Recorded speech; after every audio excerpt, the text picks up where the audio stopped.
नमस्कार। GK quiz tracker में आपका स्वागत है। टॉपिक वाइज एमपी जीके का यह दूसरा वीडियो है। इससे पहले हम मध्य प्रदेश सामान्य परिचय पर आधारित एक वीडियो अपलोड कर चुके हैं।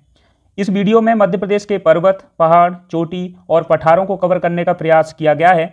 आप हमारे अन्य कार्यक्रमों से भी जुड़ सकते हैं, जैसे टॉप ट्रेंडिंग एमपी जीके के नाम से।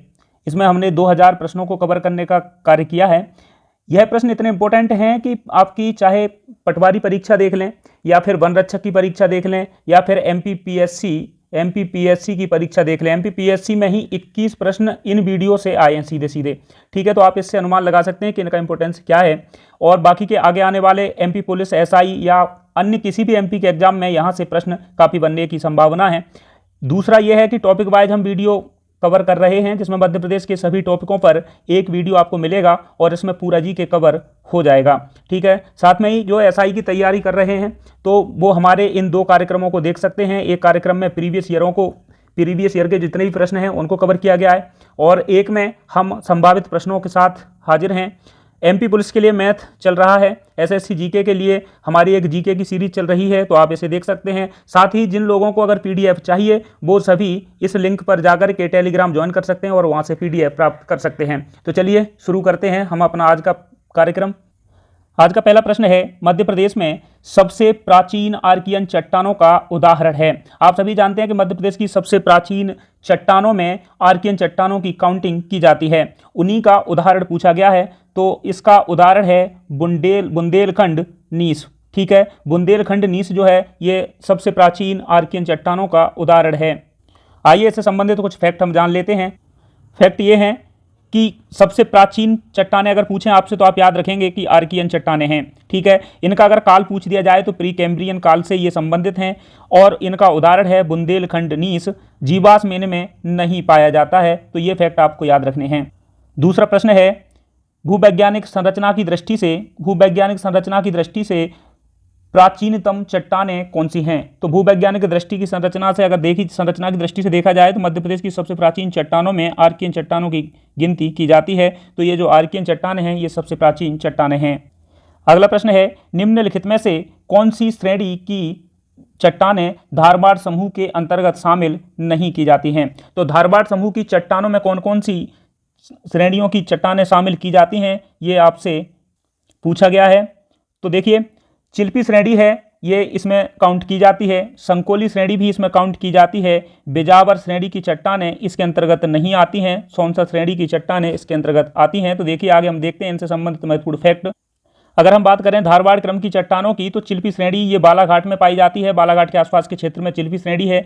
संकोली श्रेणी और सौंसर श्रेणी, तीनों श्रेणियां धारबाड़ समूह की चट्टानों के अंतर्गत शामिल की जाती हैं।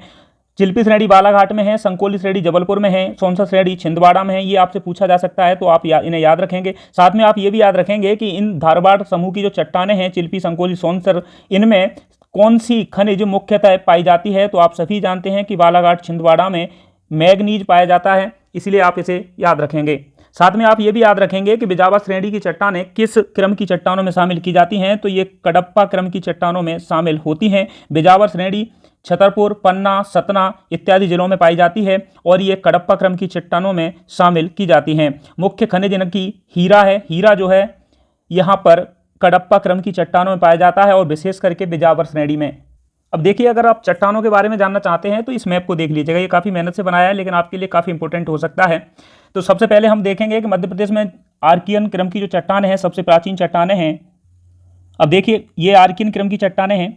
आर्कियन क्रम की चट्टानों की अगर हम बात करें तो देखिए, यहाँ से लेकर के ये बुंदेलखंड का क्षेत्र है जहाँ पर ये आर्कियन क्रम की चट्टानें पाई जाती हैं। इनमें जो है दतिया, निवाड़ी, टीकमगढ़, शिवपुरी, ये कुछ जिले हैं जो यहाँ इनका विस्तार है। इनके उदाहरण की बात करें तो बुंदेलखंड नीस है, शिष्ट है, और गुलाबी ग्रेनाइट, ये काफ़ी पूछी गई है, तो आप इसे भी याद रखेंगे। उसके बाद अगर हम बात करें कडप्पा क्रम की चट्टानों की, तो कडप्पा क्रम की चट्टानें जो है इनके अंतर्गत दो श्रेणियां मुख्य रूप से आती हैं, एक है बिजावर श्रेणी और दूसरी है ग्वालियर श्रेणी। ठीक है, तो इसके अंतर्गत कौन कौन से जिले शामिल किए जाते हैं? एक है छतरपुर, पन्ना, सतना, ग्वालियर, यानी कि इनके आसपास के जो क्षेत्र हैं ये इस क्रम की चट्टानों में शामिल हैं। और यहाँ की मुख्य खनिज की बात करें, जो हीरा है, मतलब हीरा जो है यहाँ पर पाए जाने वाला मुख्य अवयव है। ठीक है, इसके बाद अगर बात करें गोंडवाना क्रम की चट्टानों की, तो गोंडवाना क्रम की चट्टानें आप देख रहे होंगे। गोंडवाना क्रम की चट्टानों का विस्तार एक तो ये बघेलखंड का जो क्षेत्र है लगभग वहां पर है, और दक्षिणी मध्य प्रदेश का क्षेत्र है ये यहाँ पर भी है। तो यहाँ पर जो है गोंडवाना क्रम की चट्टानें पाई जाती हैं। इनमें पेंच घाटी शामिल है, सोन घाटी, जबलपुर, बघेलखंड का कुछ ये क्षेत्र ये इसमें शामिल है। और यहाँ मुख्य रूप से कोयला जो है यहाँ पाए जाने वाला मुख्य खनिज है। धारवाड़ क्रम की चट्टानों की बात करें तो मध्य प्रदेश के दक्षिणी क्षेत्र विशेष करके जबलपुर, बालाघाट, छिंदवाड़ा, इनमें जो है यहाँ पर ये धारवाड़ क्रम की चट्टानें पाई जाती हैं, जिसमें संकोली श्रेणी है जबलपुर में, चिल्फी श्रेणी है बालाघाट में, सोनसा श्रेणी है छिंदवाड़ा में। यहाँ का मुख्य खनिज मैग्नीज है। ठीक है, अन्य खनिजें भी पाई जाती हैं लेकिन मैग्नीज मुख्य रूप से है, तो ये आप याद रखेंगे। विंध्य क्रम की चट्टानें या विंध्यन क्रम की चट्टानें, इनके अंतर्गत कैमूर श्रेणी आती है, भांडेर श्रेणी आती है, सोन श्रेणी आती है। और ये देख सकते हैं आप, यहाँ से इसका विस्तार है और ये विस्तार कुछ लंबाई के हिसाब से ऐसे है जिसमें ये 3 प्रकार की श्रेणियां पाई जाती हैं। तो आप इन्हें याद रख सकते हैं, मैप के अकॉर्डिंग याद रखेंगे तो काफ़ी लंबे समय तक याद रहेगा। तो आप ये देख सकते हैं। साथ में आपको याद रखना है दक्कन ट्रैप की चट्टानें। दक्कन ट्रैप की चट्टानें जिन्हें क्रेटेशियस भी कह सकते हैं, और इनमें पूरा ही मालवा और निमाड़ का क्षेत्र शामिल है। ठीक है, तो मालवा है ये और निमाड़ है, कुछ मध्य भारत का पठार भी यहाँ से शामिल किया जाता है, तो आप इसे भी याद रखेंगे। ये जो है ये क्षेत्र शामिल है, लेकिन खास याद रखनी है आपको कि इसमें काली मिट्टी है। बेसाल्ट चट्टानें पाई जाती हैं। बेसाल्ट चट्टानों के निर्माण से इसे दक्कन ट्रैप कहा जाता है, और इनके जब टूटने से जो है काली मिट्टी का निर्माण इस पठार में हुआ है। तो ये आप याद रख सकते हैं। ये काफ़ी इंपॉर्टेंट फैक्ट हैं और काफ़ी इंपॉर्टेंट प्रश्न है। इनसे संबंधित अभी जितने भी प्रश्न आपके एग्जाम में बनेंगे वो सभी आगे देखने को मिलेंगे, तो आप इसे सही से 1 से 2 बार देख लीजिएगा। अगला प्रश्न है, कैमूर, भांडेर और सोन श्रेणी किस क्रम की चट्टानों में पाई जाती हैं? तो देखिए, मैंने अभी मैप पे आपको बताया था कि कैमूर, भांडेर, सोन श्रेणी ये तीनों ही किस क्रम की चट्टानों में शामिल की गई हैं? ये विंध्यन क्रम की चट्टानों में शामिल की गई हैं। तो इसका राइट आंसर सी है। जानते हैं आगे के कुछ फैक्ट। और यहाँ का जो मुख्य खनिज है, तो फैक्ट में यही हम जानेंगे। एक तो चूना पत्थर है, बलुआ पत्थर है, चीनी मिट्टी है। ये तीनों ही खनिज मुख्य रूप से कैमूर, भांडेर और सोन श्रेणी में पाए जाते हैं। 5वां प्रश्न है, मध्य प्रदेश की किस पहाड़ी को सतपुड़ा की रानी कहा जाता है? देखिए, ये प्रश्न काफ़ी बार पूछा गया है, सिंपल प्रश्न है, हमारे अन्य एग्जाम में वीडियो में भी दिखाया गया है। तो आप सभी जानते हैं कि जो सतपुड़ा की रानी है ये कहा जाता है पचमढ़ी को। ठीक है, पचमढ़ी नर्मदापुरम जिले में स्थित है। इससे संबंधित कुछ फैक्ट जो हमारे लिए काफ़ी इंपॉर्टेंट हो सकते हैं।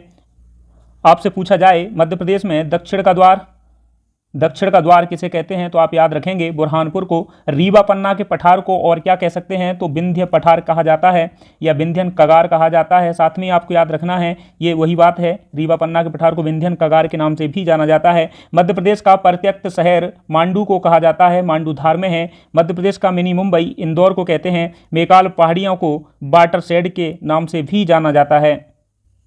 साथ में आपको याद रखना है मध्य प्रदेश का पश्चिमी मध्य क्षेत्र मालवा का पठार कहलाता है, काली मिट्टी से ये निर्मित है। इंडो गैंगेटिक मैदान में स्थित शहर ग्वालियर है, ये प्रश्न पूछा गया है तो आप इसे याद रखेंगे। मध्य प्रदेश की ग्रीष्मकालीन राजधानी पचमढ़ी है। ठीक है, मध्य प्रदेश का हिल स्टेशन पचमढ़ी है, 1999 में इसे घोषित किया गया था। मध्य प्रदेश का अन्न भंडार मालवा का पठार जो है इसे कहा जाता है। मध्य प्रदेश का ऊर्जा भंडार अगर पूछा जाए तो ये बघेलखंड का पठार है। ये कुछ की पॉइंट थे जिन्हें आप याद रख सकते हैं जो आपके एग्जाम में बन सकते हैं। साथ में अगला प्रश्न देखेंगे हम, त्रिकुटा पर्वत ये कहाँ पर स्थित है? तो त्रिकुटा पर्वत की बात करें तो ये मध्य प्रदेश के किस जिले में स्थित है? ये मध्य प्रदेश के सतना जिले में स्थित है। और ये मैहर जो है, मैहर माता का मंदिर, ये त्रिकुटा पर्वत पर ही स्थित है, ये भी आप याद रखेंगे। आइए जानते हैं इससे संबंधित कुछ फैक्ट कुछ अन्य पर्वतों को। तो देखिए, ये पूछे हुए प्रश्न हैं, उनको मैंने यहाँ की पॉइंट के रूप में रखा है तो आप इसे याद रख सकते हैं। एक है त्रिकुटा पर्वत, दूसरा है कामदगिरी पर्वत और तीसरा है गिद्धराज पर्वत। ये तीनों ही आपको देखने को मिलेंगे मध्य प्रदेश के सतना जिले में। गोपांचल पर्वत की बात करें तो ग्वालियर में है और ग्वालियर का जो दुर्ग है यानी कि किला है ये गोपांचल पर्वत पर ही स्थित है, ये आप याद रखेंगे। लमेटा हिल्स जबलपुर में है, लमेटा की पहाड़ियाँ जबलपुर में हैं। लांजी की पहाड़ियाँ ये बालाघाट जिले में देखने को मिलेंगी। Arera hills, Shyamla hills, Katara hills, Idgah hills और नेओरी हिल्स ये मध्य प्रदेश की राजधानी भोपाल में स्थित हैं। और अगर भोपाल की बात की जाए कितनी पहाड़ियों पर स्थित है तो इन्हीं 5 पहाड़ियों पर ये स्थित है। कौन कौन सी? अरेरा, श्यामला, कटारा, ईदगाह और नेओरी। अगला प्रश्न है, नर्मदा घाटी किन पर्वत श्रृंखलाओं के मध्य स्थित है। देखिए, जब भी नर्मदा घाटी की बात करते हैं, किन पर्वत श्रृंखलाओं के मध्य स्थित है, ऐसे प्रश्न एग्जाम में काफी बनते हैं। किसी को बीच में रख करके पूछ दिया जाता है और किसी को साइड वाले पूछ दिए जाते हैं। तो इससे संबंधित कुछ फैक्ट हैं जो हम आगे देखेंगे।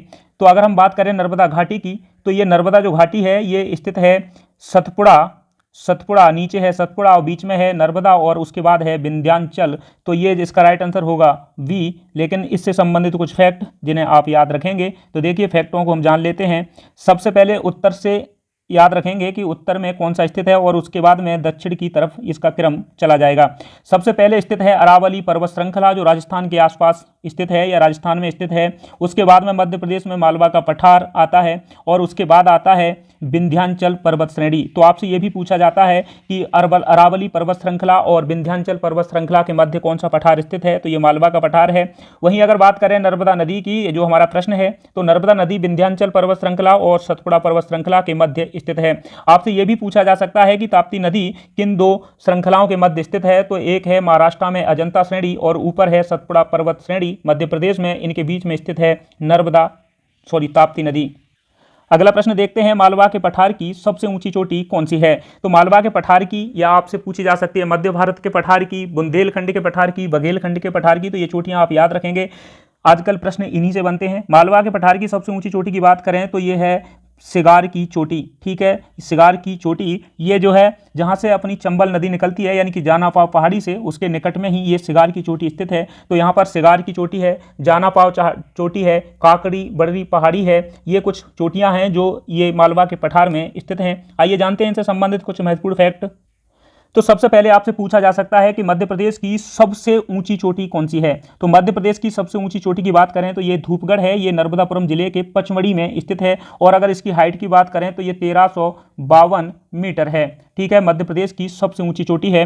बात करें अगर मालवा के पठार की सबसे ऊंची चोटी कौन सी है, तो उसका नाम है सिगार। आजकल पूछे ऐसे ही प्रश्न जा रहे हैं। मेकाल श्रेणी की बात करें, मेकाल श्रेणी की सबसे ऊंची चोटी ये अमरकंटक है। तो आप इसे याद रख सकते हैं। आपसे पूछा गया था कि मध्य प्रदेश की सबसे ऊंची चोटी धूपगढ़ है, लेकिन ये धूपगढ़ जो है ये सतपुड़ा पर्वत श्रृंखला में महादेव श्रेणी में स्थित है, इसलिए ये महादेव श्रेणी की भी सबसे ऊंची चोटी होगी। ठीक है, महादेव श्रेणी की भी सबसे ऊंची चोटी होगी, सतपुड़ा पर्वत श्रृंखला की भी सबसे ऊंची चोटी होगी और मध्य प्रदेश की भी सबसे ऊंची चोटी होगी। तो ये आप याद रखेंगे। लेकिन साथ में आपको ये भी याद रखना है, राजपीपला श्रेणी ये सतपुड़ा पर्वत श्रृंखला का ही भाग है। इसकी सबसे ऊंची चोटी कौन सी है, तो ये है चूलगिरी। विंध्याचल पर्वत श्रेणी इसकी सबसे ऊंची चोटी गुडविल है। ये मध्य प्रदेश के दमोह में स्थित है। तो आप ये भी याद रखेंगे। बुंदेलखंड के पठार की सबसे ऊंची चोटी की बात करें तो ये सिद्ध बाबा चोटी है जो दतिया जिले में स्थित है। ये भी आपसे पूछा जा सकता है, तो आप इसे याद रखेंगे। अगला प्रश्न है, दक्कन ट्रैप चट्टानों का निर्माण किस काल में हुआ है। ठीक है, अगर दक्कन ट्रैप की बात करें तो मैंने अभी आपको मैप के जरिए बताया था कि इनमें जो है काली मिट्टी के निर्माण इसी के वजह से हुआ है जो मालवा के पठार में है। तो इनका जो निर्माण था ये किस काल में हुआ है, ये आपसे पूछा गया है। तो इनका निर्माण जो है ये हुआ है क्रिटेशियस काल में। ठीक है, तो इसका राइट आंसर ए है। लेकिन आपको याद ये भी रखना है कि यहाँ है लमेटा सीरीज भी इसके अंतर्गत आती है। लमेटा श्रेणी जो है ये इसी के अंतर्गत आती है। ठीक है, ये आपसे मैप में दिखाया भी गया है। दूसरा, ये बाघ श्रेणी की जो चट्टानें हैं ये भी दक्कन ट्रैप की चट्टानों में शामिल की जाती हैं। देखिए, यहाँ कुछ फैक्ट बताने का पर्पज सिर्फ इतना है कि ये टॉपिक आपका पूरा कवर हो जाए, यहाँ से कोई भी प्रश्न आपसे छूटे ना, और दूसरा ये कम से कम समय में कंप्लीट हो जाए। अन्य किसी के भी चैनल पे आप देखेंगे तो इसके लिए 2-2 घंटे 3-3 घंटे के एक टॉपिक को कवर किया गया है। हमारा प्रयास है कि यहाँ आधे घंटे से लेकर के 35 मिनट तक इसको हम कंप्लीट कर लें। आपका समय भी बचेगा और फैक्ट भी पूरे के पूरे मिल जाएंगे। अगला प्रश्न है, भूवैज्ञानिक दृष्टि से मध्य प्रदेश किसका भाग है। दक्कन ट्रैप का है, विंध्यन शैल का है, गोंडवाना लैंड का है, या इनमें से कोई नहीं है। देखिए, मध्य प्रदेश वास्तव में अगर आज के विखंडन के हिसाब से देखें तो दक्कन ट्रैप का भी है, विंध्यन शैल का भी है, गोंडवाना लैंड का भी है, और ये तो ऑप्शन है ही नहीं। तो ये तीनों का ही भाग है। लेकिन आपको याद ये रखना है कि जो प्रश्न पूछा गया है ये पिछली एग्जामों में पूछा हुआ प्रश्न है। यहाँ उस भूवैज्ञानिक दृष्टि की बात कर रहे हैं जहां पर एक महाद्वीप हुआ करता था पेंजिया, और जिसमें से अंगारा लैंड और ये गोंडवाना लैंड 2 महाद्वीप बने, इसलिए ये उसका भाग है और इसका राइट आंसर सी है। अगला प्रश्न है, मध्य प्रदेश का कौन सा हिस्सा गोंडवाना लैंड कहलाता है। तो वास्तव में मध्य प्रदेश का जो दक्षिणी पूर्वी हिस्सा है दक्षिणी पूर्वी हिस्सा ये गोंडवाना लैंड कहलाता है। आपने देखा भी होगा कि गोंडवाना लैंड कोयला के लिए प्रसिद्ध है और ये जो है दक्षिणी पूर्वी क्षेत्र है। अगला प्रश्न है, निम्न में से कौन सा एक मध्य प्रदेश का प्राकृतिक भूभाग नहीं है। देखिए, इस प्रश्न को करने से पहले आइए हमारे साथ देखिए एक मैप। तो अगर हम बात करें मध्य प्रदेश के भौतिक विभाजन का, तो मध्य प्रदेश के वास्तव में 3 भौतिक विभाजन किए गए हैं, ये आप देख सकते हैं। पहला है मध्य उच्च प्रदेश, दूसरा है सतपुड़ा श्रेणी, तीसरा है पूर्वी पठार जिसे बघेलखंड के नाम से जाना जाता है। लेकिन अब आपको याद ये रखना है कि मध्य प्रदेश के मध्य उच्च प्रदेश को 5 भागों में डिवाइड किया गया है। एक है मध्य भारत का पठार, दूसरा है बुंदेलखंड का पठार, तीसरा है मालवा का पठार, चौथा है रीवा पन्ना का पठार या विंध्यन कगारी प्रदेश, और 5वां है नर्मदा घाटी। अगर हम सतपुड़ा पर्वत श्रेणी की बात करें तो इसे 3 भागों में डिवाइड किया गया है। एक है पश्चिमी श्रेणी जिसे राजपीपला श्रेणी के नाम से जानते हैं, दूसरी है मध्य श्रेणी जिसे महादेव श्रेणी के नाम से जानते हैं, तीसरी है पूर्वी श्रेणी जिसे मेकाल श्रेणी के नाम से जानते हैं। अब इससे संबंधित कुछ ऐसे फैक्ट हैं जिन्हें आपको एग्जाम के लिए तैयार रखना है। पहला तो ये याद रखना है कि इनकी स्थिति कहाँ कहाँ पर है। अगर आपसे पूछा जाए कि नर्मदा घाटी किस 2 पठारी क्षेत्रों के बीच में स्थित है, तो आप याद रखेंगे सतपुड़ा मेकाल श्रेणी और मालवा के पठार के मध्य में है। वहीं आपसे पूछा जा सकता है कि रीवा पन्ना का पठार ये किन 2 पठारों के बीच में है, तो या तो ऑप्शन में आपको नर्मदा घाटी और बुंदेलखंड देगा या फिर बघेलखंड का पठार और बुंदेलखंड देगा, इसलिए आप इसे ऐसे भी इन्हें याद रखेंगे। सबसे दक्षिणी सतपुड़ा मेकाल श्रेणी है, सबसे पूर्वी बघेलखंड का पठार है, सबसे उत्तर में मध्य भारत का पठार है और ये पश्चिम में मालवा का पठार है, नर्मदा घाटी है। लेकिन अब इससे संबंधित कुछ अन्य फैक्ट जो काफ़ी महत्वपूर्ण हो सकते हैं।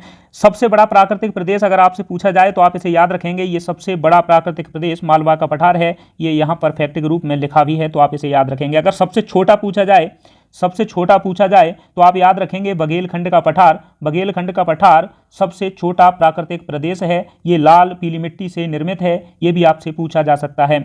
आपसे पूछा जा सकता है मध्य प्रदेश की सबसे ऊंची चोटी, ये देखिए ये धूपगढ़ है, ये कहाँ पर स्थित है, सतपुड़ा मेकाल श्रेणी में स्थित है, ठीक है। और सबसे निचला क्षेत्र पूछा जाए तो आप याद रखेंगे सबसे निचला क्षेत्र जो है ये नर्मदा सोन घाटी है, ठीक है। तो ये आप याद रखेंगे। कृषि अर्थव्यवस्था की रीढ़ या रीढ़ की हड्डी ये नर्मदा घाटी को कहा जाता है, और गेहूं की डलिया ये मालवा के पठार को अन्न भंडार या गेहूं की डलिया के नाम से जाना जाता है। मध्य प्रदेश में सबसे ज़्यादा सरसों भिंड मुरैना वाले क्षेत्र में होती है, इसलिए इसे सरसों की हांडी के नाम से मध्य भारत के पठार को जाना जाता है। वहीं बात करें रीवा पन्ना के पठार को, तो इसे विंध्यन कगारी प्रदेश या स्कार्प लैंड के नाम से जाना जाता है। तो अब ये कुछ फैक्ट थे जो एग्जाम में आपको डायरेक्ट देखने को मिलेंगे, इन्हें आप याद रख सकते हैं। चलिए अब हम देखते हैं उस प्रश्न के आंसर को। तो देखिए निम्न में से कौन सा एक मध्य प्रदेश का प्राकृतिक भूभाग नहीं है। आप देखेंगे विंध्यन कगारी प्रदेश जिसे रीवा पन्ना के पठार के नाम से जाना जाता है, ये इसमें शामिल है। पूर्वी पठार जिसे बघेलखंड के नाम से जाना जाता है। मध्य भारत के पठार जो है ये मध्य प्रदेश में सरसों की हांडी के नाम से जाना जाता है, ये भी स्थित है। लेकिन पश्चिमी पठार ये मध्य प्रदेश में स्थित नहीं है। पश्चिमी पठार भारत के उस पठार की बात कर रहे हैं जो अरब सागर से लगा हुआ है। अगला प्रश्न है, कर्क रेखा मध्य प्रदेश के किस पठार को 2 भागों में बांटती है। तो देखिए एक फैक्ट आप याद रखेंगे कि कर्क रेखा जो है ऐसी रेखा है जो मध्य प्रदेश में एक नदी माही इसे 2 बार काटती है, ठीक है। और ऐसा भारत में सिर्फ एक नदी है माही, इसलिए आप इसे याद रख सकते हैं। लेकिन यहाँ पूछा गया है कि किस पठार को 2 भागों में कर्क रेखा डिवाइड करती है, तो यहाँ पर आप याद रखेंगे मालवा के पठार को कर्क रेखा मध्य प्रदेश में 2 भागों में डिवाइड करती है। लेकिन आइए एक फैक्ट जो हम याद रखेंगे, और फैक्ट काफ़ी इंपॉर्टेंट है। फैक्ट है, क्या आप जानते हैं मालवा का पठार और बघेलखंड के पठार दोनों को ही कर्क रेखा 2 भागों में बांटती है। ये फैक्ट आप याद रखेंगे कि मध्य प्रदेश में कर्क रेखा बघेलखंड के पठार को और मालवा के पठार को 2 भागों में डिवाइड करती है। अगला प्रश्न है, किस क्षेत्र को गेहूं की डलिया कहा जाता है। गेहूं की डलिया बोलें या फिर अन्न भंडार बोलें, ठीक है। यह कहा जाता है, अभी फैक्ट में हमने देखा था, मैप में भी देखा था, मालवा के पठार को। राइट आंसर है ए। अगला प्रश्न है, चंबल घाटी मध्य प्रदेश के किस भौतिक विभाग में स्थित है। तो देखिए अगर आपसे चंबल घाटी पूछी जाए, अन्य नदियों में पार्वती, सिंध, कूनो इत्यादि पूछी जाएं, तो इनके कुछ हिस्से जो है ये मध्य भारत के पठार में शामिल किए जाते हैं, इसलिए इसका राइट आंसर बी है। अगला प्रश्न है, मध्य प्रदेश का सबसे बड़ा प्राकृतिक भूभाग कौन सा है। तो मैंने अभी आपको मैप के जरिए बताया था कि मध्य प्रदेश का सबसे बड़ा भूभाग मालवा का पठार है, और अगर आपसे सबसे छोटा पूछा जाए तो आप याद रखेंगे बघेलखंड का पठार। अगला प्रश्न है, मध्य प्रदेश के किस भूभाग में सबसे ऊंची चोटियां हैं? ठीक है, तो सबसे ऊंची चोटियां आपको देखने को मिलेंगी सतपुड़ा पर्वत श्रेणी में, जिसमें आपको धूपगढ़ मिलेगी, चौरागढ़ मिलेगी, साथ में ही चूलगिरी मिलेगी, अमरकंटक भी मिलेगी सतपुड़ा पर्वत श्रेणी के मेकाल पर्वत श्रेणी में। अगला प्रश्न है, नर्मदा घाटी ये उदाहरण है। आपसे पूछा जाए नर्मदा घाटी, आपसे पूछा जाए ताप्ती नदी घाटी, ये दोनों ही नदियां भ्रंश घाटी में बहती हैं, इसलिए ये भ्रंश घाटी का उदाहरण है। राइट आंसर इसका बी है। अगला प्रश्न है, मध्य प्रदेश की निम्न में से कौन सी घाटी भ्रंश घाटी का उदाहरण नहीं है? तो भ्रंश घाटी की बात करें तो सोन घाटी भ्रंश घाटी में शामिल है, ताप्ती नदी घाटी, नर्मदा नदी घाटी, ये तीनों ही नदी घाटियाँ भ्रंश घाटी में शामिल हैं, यानी कि ये तीनों ही नदियाँ भ्रंश घाटी में बहती हैं, लेकिन चंबल जो है ये भ्रंश घाटी का उदाहरण नहीं है। अगला प्रश्न है, मध्य प्रदेश की सबसे ऊंची चोटी धूपगढ़ ये कहाँ पर स्थित है? तो मध्य प्रदेश की सबसे ऊंची चोटी धूपगढ़ पचमढ़ी में स्थित है, पचमढ़ी के महादेव श्रेणी में ये स्थित है और ये नर्मदापुरम जिले में आती है। अगला प्रश्न है, अमरकंटक स्थित है, अमरकंटक कहाँ पर स्थित है? तो आप याद रखेंगे कि अमरकंटक जो है मेकाल श्रेणी के अंतर्गत मध्य प्रदेश में स्थित है। हालांकि मेकाल श्रेणी का विस्तार मध्य प्रदेश और छत्तीसगढ़ दोनों में है। 22वां प्रश्न है, मध्य प्रदेश को प्रमुख रूप से कितने प्राकृतिक विभागों में बांटा गया है? देखिए कुल 34 प्रश्न हैं और ये 22वां प्रश्न आ चुका है, तो जल्दी ही निपट जाएगा। ये जो है कितने प्राकृतिक प्रदेशों में इसे डिवाइड किया गया है? तो आप सभी जानते हैं इस प्रश्न का राइट आंसर क्या है, 3 है। आपने अभी देखा था मैप पर कि मध्य उच्च प्रदेश एक था, दूसरा था सतपुड़ा मेकाल श्रेणी और तीसरा था पूर्वी पठार, जिसे बघेलखंड के पठार के नाम से भी जाना जाता है। तो मुख्य रूप से 3 भागों में डिवाइड किया गया है। अगला प्रश्न है, काफ़ी अच्छा प्रश्न है, मध्य प्रदेश की प्राकृतिक सीमा के संदर्भ में कौन सा जोड़ा सही नहीं है? अगर हम बात करें चंबल नदी की, तो चंबल नदी जो है ये मध्य प्रदेश की उत्तरी सीमा का निर्माण करती है, ये सही है। ताप्ती नदी की अगर हम बात करें तो ये मध्य प्रदेश की दक्षिणी सीमा का निर्माण करती है, ये भी सही है। मेकाल श्रेणी की बात करें तो मेकाल श्रेणी मध्य प्रदेश की छत्तीसगढ़ से लगी हुई सीमा का निर्धारण कुछ क्षेत्रों तक करती है, तो ये भी सही है। लेकिन अगर हम बात करें माही नदी की तो ये पश्चिम में स्थित जरूर है, लेकिन ये मध्य प्रदेश की सीमा का निर्माण नहीं करती है, तो इसका जो राइट आंसर होगा डी होगा। अगला प्रश्न है, नर्मदा का पूर्वी छोर और सतपुड़ा का पूर्वी छोर ये कहाँ पर मिलते हैं? तो देखिए नर्मदा निकलती है अमरकंटक से और अमरकंटक में ही सतपुड़ा श्रेणी की मेकाल श्रेणी स्थित है, इसलिए मेकाल श्रेणी का पूर्वी छोर और नर्मदा का पूर्वी छोर ये दोनों ही मिलेंगे कहाँ पर? अमरकंटक में। अमरकंटक की बात करें तो ये मध्य प्रदेश के अनूपपुर जिले में है। अगला प्रश्न है, मध्य प्रदेश के उत्तर में उपजाऊ घाटी और रोलिंग पहाड़ियों को क्या कहा जाता है? तो उपजाऊ घाटी और रोलिंग पहाड़ियों को कहा जाता है बुंदेलखंड का पठार, यानी कि इसका राइट आंसर होगा वी। अगला प्रश्न है, मध्य प्रदेश की दूसरी सबसे ऊंची चोटी कौन सी है? यह काफ़ी अच्छा प्रश्न है, बहुत से एग्जामों में आने की संभावना है, क्योंकि आजकल ये मेन जो पॉइंट होता है उससे हट करके पूछने का प्रयास कर रहे हैं, तो उस हिसाब से ये सही है। दूसरी सबसे ऊंची चोटी की बात करें, मध्य प्रदेश की दूसरी सबसे ऊंची चोटी चौरागढ़ है, जो मध्य प्रदेश के पचमढ़ी में स्थित है। आपको एक फैक्ट और याद रखना है, इस चोटी पर यानी कि चौरागढ़ चोटी पर महादेव मंदिर स्थित है। ठीक है, महादेव का मंदिर स्थित है, तो ये इंपॉर्टेंट है। अगला प्रश्न है, टोंस और गंगा के बीच जल विभाजक का कार्य कौन सी श्रेणी करती है? तो इसका राइट आंसर होगा कैमूर श्रेणी। कैमूर श्रेणी मध्य प्रदेश में जबलपुर से स्टार्ट होती है और ये जो है रीवा सीधी तक इसका जो है विस्तार है, और यह जो है टोंस तथा गंगा नदी के बीच जल विभाजक का कार्य करती है। अगला प्रश्न है, निम्न में से कौन सा सही सुमेलित है? चावल के लिए बघेलखंड प्रसिद्ध है, सही है। सरसों के लिए मध्य भारत का पठार प्रसिद्ध है, इसलिए इसे सरसों का क्षेत्र कहा जाता है। मक्का के लिए सतपुड़ा का पठार स्थित है, इसलिए इस प्रश्न का राइट आंसर होगा उपरोक्त सभी सही हैं। अगला प्रश्न है, चंदेरी अपनी सीमाओं को बांटता है। तो देखिए जो चंदेरी अशोकनगर में है, इसकी बात करें इधर से पश्चिम की तरफ से इसका जो है ये मालवा का क्षेत्र स्पर्श करता है और इधर से पूर्व के क्षेत्र से बुंदेलखंड स्पर्श करता है, इसलिए काफ़ी इंपॉर्टेंट हो जाता है, क्योंकि यहाँ मालवा और बुंदेलखंड दोनों की सीमाएं आपस में मिलती हैं। कहाँ पर? चंदेरी में। तो इस प्रश्न का राइट आंसर होगा डी। अगला प्रश्न है, भोपाल कितनी पहाड़ियों पर बसा है? तो मैंने आपको बताया था मैप में कि भोपाल 5 पहाड़ियों पर स्थित है। अगला प्रश्न है जानापाव, धजारी, सिगार कहाँ पर देखने को मिलती हैं? तो जानापाव, धजारी, सिगार, काकरी, बडरी पहाड़ी, ये सभी पहाड़ियाँ या चोटियाँ हैं जो कहाँ पर स्थित हैं? ये मालवा में स्थित हैं।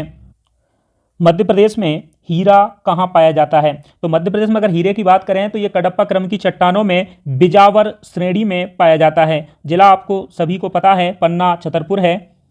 अगला प्रश्न है मध्य प्रदेश में मैंगनीज मुख्य रूप से डॉट डॉट डॉट चट्टानों में पाई जाती है। तो मैंने आपको बताया था कि मैंगनीज जो विशेष करके छिंदवाड़ा बालाघाट में पाई जाती है, ये धारवाड़ क्रम की चट्टानों में मिलती है। आज का लास्ट प्रश्न है मध्य प्रदेश में निम्नलिखित पर्वत श्रेणियों में से कौन सी श्रेणी दो बड़ी नदियों के बीच स्थित है? तो देखिए मैंने आपको मैप के जरिए बताया भी था और ये भी बताया था कि ये भी आपको याद रखना है। तो ऊपर है नर्मदा और फिर है सतपुड़ा, ठीक है, सतपुड़ा, और सतपुड़ा के दक्षिण में है ताप्ती नदी का विस्तार। तो ये जो है नर्मदा और ताप्ती के बीच में स्थित है सतपुड़ा पर्वत श्रेणी। तो इसका राइट आंसर होगा बी। और हमारे यही प्रश्न ये समाप्त होते हैं, ये टॉपिक हमारा समाप्त होता है। मिलेंगे हम आपको अगले टॉपिक में, लेकिन तब तक के लिए आप हमारे कार्यक्रमों को देख सकते हैं जो काफ़ी इंपॉर्टेंट भी हैं और आपके एग्जाम के लिए काफ़ी ठीक रहेंगे, जिसमें आप ये देख सकते हैं जो मैंने आपको बता दिया है। आपको PDF अगर चाहिए तो आप इस चैनल पर जाकर के इसे प्राप्त कर सकते हैं। चलिए मिलते हैं, अगर तब तक के लिए आप इसे देखते रहिएगा। वीडियो अगर अच्छी लगी हो तो लाइक कमेंट ज़रूर करें। साथ में ही चैनल पर अगर नए हैं तो सब्सक्राइब करने का प्रयास ही कर लें, अगर ना कर सकते तो।